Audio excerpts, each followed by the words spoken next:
Thanks for coming on. Hey, Tucker, longtime friend, first-time guest.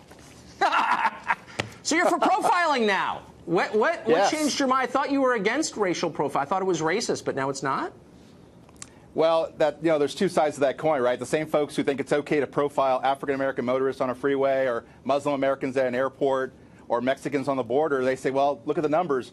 Likewise, when you're talking about serial killers and mass murders, it's inescapable that most of those folks are white males. It just makes sense to keep it all even.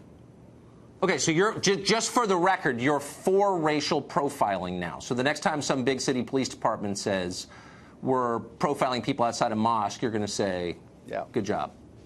You got to finish the quote in the column you read, the column that I just wrote this afternoon, talks about not all white males. You said I want to profile all white males. No, I want to profile white males who buy an unusually large number of high-impact, powerful weapons and ammunition.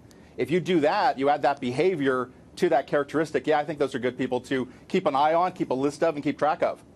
So do you think there's something about, I mean, I guess what I found so striking about your column was the racial angle. I don't think most people looked, I don't look at most shootings through the lens of race, and I didn't look at this one. I thought it was striking that he was old.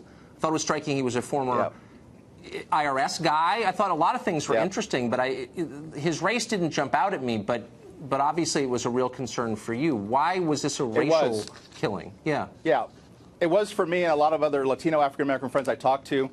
They likewise sort of hold their breath whenever they hear about an incident like this, and they say, oh, geez, I hope this wasn't one of ours. I actually heard somebody who was a Christian fundamentalist say that he does the same thing. He always hopes that it's not one of his constituency, his community. So in terms of Latinos and African-Americans, they are increasingly afraid of white men with 42 guns in their arsenal. Who walk around with a grievance oftentimes as if somehow the world has done them wrong and they would have gotten into a better college if a minority hadn't taken their spot and all the like. So I wonder if you think, by the way, folks there, working class folks who talk about trade deals, who put them out of work. There's one grievance after another with this bunch. Yeah, this bunch. I wonder if, but we've got a driver's license photograph, by the way, of the shooter on the screen. I don't know if you can see it, but our viewers may be wondering what that is.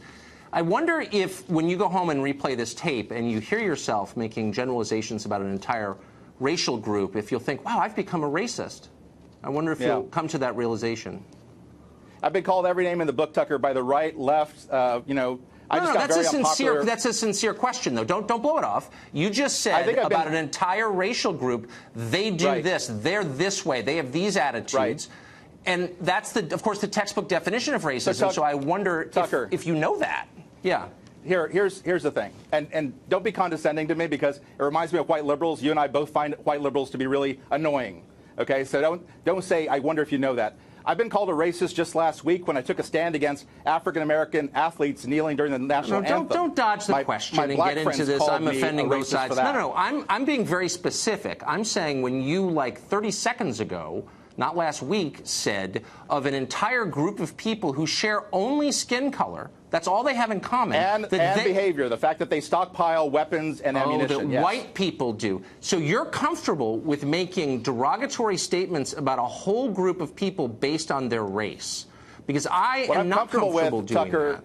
That's fine. Well, let me think about that again, Tucker. I watch your show, and you often do that on this show, in fact. Give me one example. Give me one example where I've made any generalization about a group on the basis of their race. One time. I think I'll give you one example. In the future, and you did this just last week, when you talk about immigration, you should not rely on people from FAIR or CIS, the Center for Immigration Studies, groups that 20 years ago, Tucker, when I first met you, I said, give me an example. You would criticize when you wrote for the Weekly Standard. Stop. Give me an example of me deriding an entire group of people on the basis of their race, and you can't because I don't believe in that, and I never have. And you just did, and I'm wondering when that became okay. When did that become okay to do that in public? Let's be clear about this. Let's be clear about this for the third and fourth time. It's not just the racial characteristic. It says in the column, if you're a white male who stockpiles ammunition and high-powered weapons, the government should keep track of you. You just said white men have these attitudes and they run around and they're mad because their kids didn't get into college. It's like, it's not okay to make generalizations based on race. It has something to do with the shows they watch at night and the sense this grievance mentality is fostered in them over and over again. That you can say something that's the textbook definition of racism and then accuse me of it for calling you out. So Tucker, I think the difference is Here's it. the thing. It doesn't really bother me Yeah. if somebody calls me a racist. They do it on the right, left, and center all the time. No, but I only care that I make them think.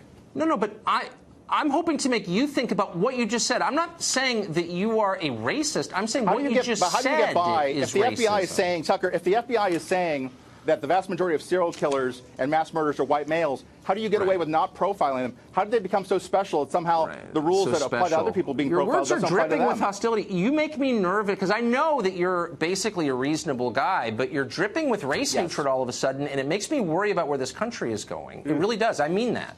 Yeah. Ruben, thanks for coming on tonight.